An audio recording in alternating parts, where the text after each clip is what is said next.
If you freeze up when it comes to speaking Spanish, then you're probably doing one of three things.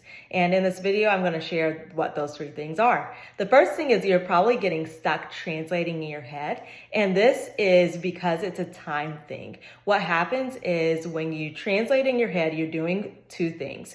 You are translating word for word, and then you're also on top of that remembering the sentence structure and how to structure a sentence compared to the English sentence.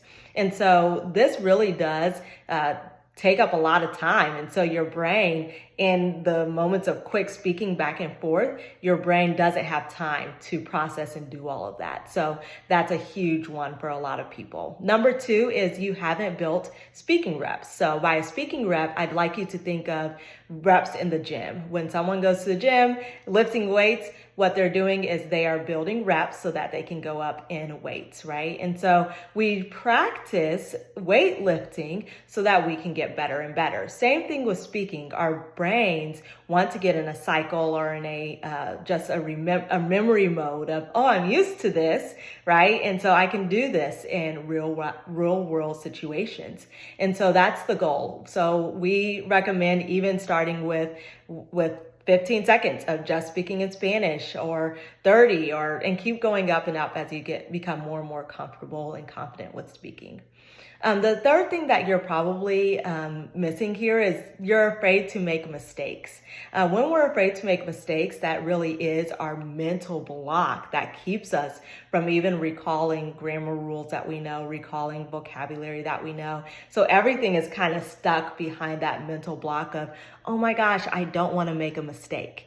And to be honest, that's what keeps most of us from speaking freely and keeps us kind of in that state of freezing up when it comes to speaking. So in another video, we'll talk more about how to break away from that mindset, but really focusing on the fact that mistakes are your friends and not your enemies really does free up your mind to be able to make that mistake and then know that, okay, now I know for next time I can avoid that mistake now that I know that that's a tendency that I have.